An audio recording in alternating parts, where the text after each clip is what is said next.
आया हूँ आपको बताने रेलवे एलपी वैकेंसी को लेकर के। देखिए, रेलवे एलपी की वैकेंसी जो है वो रियलिटी में है, जो कि नोटिफिकेशन में आउट हुआ है। इसमें आप देखेंगे कि ओपनिंग डेट सेम है, 20 तारीख यानी कल की डेट में इसका ओपनिंग है और अगले 19 फरवरी तक इसका ऑनलाइन एप्लीकेशन चालू होगा। जिसमें अभी इसमें ये नहीं मेंशन किया गया कि आपका एग्जाम कब होगा, एग्जाम एडमिट कार्ड कब आएगा, इसमें ये भी मेंशन नहीं हुआ है। इसमें एलपी का पोस्ट है, आप देख रहे हैं कि इसमें एलपी का पोस्ट है, जिसमें जो लेवल 2 की जॉब होती है और इसमें 1900 ग्रेड पे होता है, जिसकी बेसिक सैलरी 19,900 होती है और ये टोटल वैकेंसी 5696 है। इसकी एलिजिबिलिटी आप देख सकते हैं कि इसकी एलिजिबिलिटी है हाई स्कूल प्लस आईटीआई या डिप्लोमा या बीटेक, कोई भी इन तीनों में से अगर है तो आप एलिजिबल हैं। उसमें भी डिप्लोमा या बीटेक हो, उसमें भी सभी के लिए नहीं है, केवल सिविल को छोड़ करके, सिविल जो ब्रांच है उनके लिए नहीं है एलपी। तो उसमें भी मेंशन किया हुआ है कि कौन कौन से ब्रांच या कौन कौन से डिपार्टमेंट के लोग इसमें पार्टिसिपेट करेंगे। और इसमें ये भी एलिजिबिलिटी क्राइटेरिया में भी बता दिया गया है कि जनरल ओबीसी एससी एसटी के लिए status of any other benefit for the conference reservation age relaxation, यानी जनरल ओबीसी एससी एसटी को एज में रिलैक्सेशन दिया जाएगा। और मेडिकल जो फिटनेस होगा, यहाँ पर देख सकते हैं आपका मेडिकल फिटनेस है, मेडिकल फिटनेस में आपका एलपी के लिए ए1 स्टैंडर्ड चाहिए। ए1 स्टैंडर्ड मतलब 6/6 क्या होना चाहिए, आई होना चाहिए। और इसका सिलेक्शन प्रोसेस क्या है, सिलेक्शन प्रोसेस में पहले CBT 1 होगा जो कि 75 नंबर का होगा, फिर इसके बाद CBT 2 होगा, CBT 2 होगा जो 100 नंबर का होगा। CBT 2 जो होता है ये 2 पार्ट में होता है, CBT 2 जो होता है वो 2 पार्ट में होता है, एक पार्ट ए और दूसरा जो होता है पार्ट बी होता है।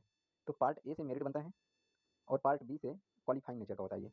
ये किस नेचर का होता है, क्वालिफाइंग नेचर का। तो पार्ट ए जो होता है वो 100 नंबर का होता है और जो पार्ट बी होता है, पार्ट बी जो पार्ट बी होता है वो 75 नंबर का होता है, यानी 75 मार्क्स का होता है। तो पार्ट ए में मेरिट बनेगा, पार्ट बी बस क्वालिफाइंग नेचर का होगा। इसमें भी आपको 33% मार्क्स इसका लाना होता है, 75 का 33% मार्क्स आपको लाना होगा क्वालिफाइंग करने के लिए। मेरिट इसका पार्ट बी को ऐड करके मेरिट नहीं बनता है, पार्ट ए 100 नंबर में ही मेरिट बनेगा।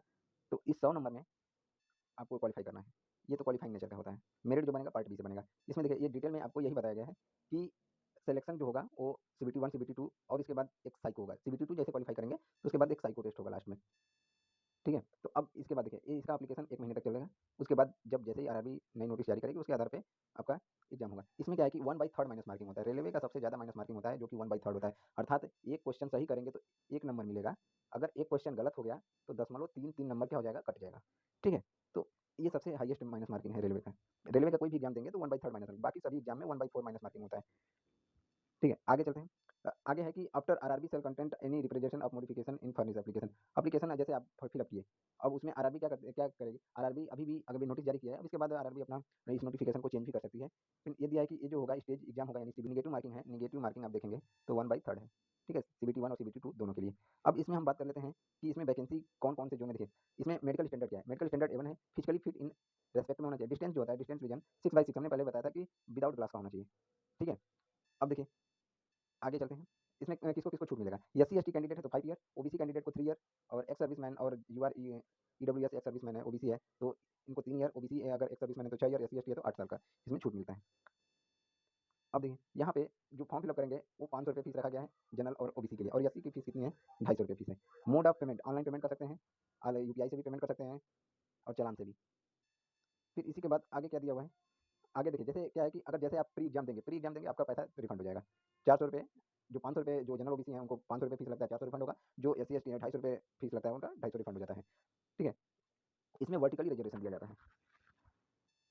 अब देखते हैं कौन कौन से आरआरबी में कितनी वैकेंसी है। फुल नोटिफिकेशन हम डिस्क्रिप्शन में इसका लिंक दे देंगे और सभी लोग तक पहुंच जाएगा ये। टोटल 21 आरआरबी है, इन सभी 21 आरआरबी को मिला करके टोटल कितने पोस्ट हैं, टोटल जो पोस्ट है किस किस आरआरबी में कितना है देखिए। अहमदाबाद बोर्ड में टोटल 238 पोस्ट है, अजमेर बोर्ड में 228 है, बेंगलोर बोर्ड में 473 है, भोपाल बोर्ड में 219 है और भोपाल में 2 बोर्ड है, WCR में 219, WR में 65 है, भुवनेश्वर में 280 है, बिलासपुर के जोन में सबसे ज़्यादा है जो कि SCR और CR दोनों मिला लेंगे तो टोटल हो जाएगा 1400 के 1300 के आसपास हो जाएगा। चंडीगढ़ में 66 है, चेन्नई में देखिए सबसे ज़्यादा जो वैकेंसी है आपका इस बिलासपुर में है सबसे ज़्यादा, और दूसरे नंबर पे आता है आपका सिकंदराबाद, तीसरे नंबर पे आता है SWR बेंगलोर डिवीजन हुबली, और इसके बाद बाकी सब में तो एवरेज है। फिर इसके बाद आ जाएगा मुंबई, मुंबई में 3 डिवीजन है, तीनों डिवीजन को देख लेंगे। मुंबई के 3 डिवीजन में दिया गया है, मोस्टली मुंबई में 2 डिवीजन, एक सेंट्रल है एक वेस्टर्न है।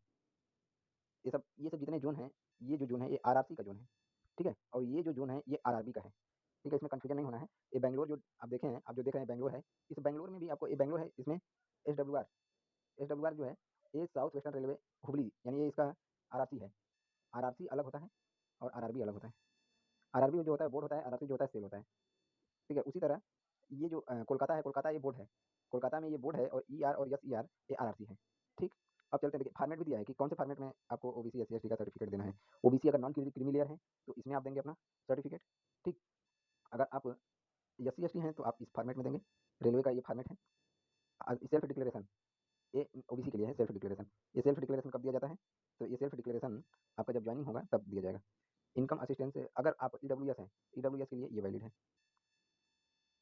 और जैसे ईबीसी, ईबीसी क्या होता है जानते हैं? अगर जैसे आप आय सर्टिफिकेट लगाएंगे, तो अगर आपके परिवार की वार्षिक आय 42,000 से कम है, तो आप अगर अपनी आय को लगाते हैं तो जहाँ 500 फीस लगती है वहाँ पे 250 लगने लगेगी। अगर यही 250 लग गया तो यही ईबीसी के श्रेणी में आते हैं। इकोनॉमिकली बैकवर्ड क्लास होता है, इकोनॉमिकली बैकवर्ड क्लास होता है इसमें आप।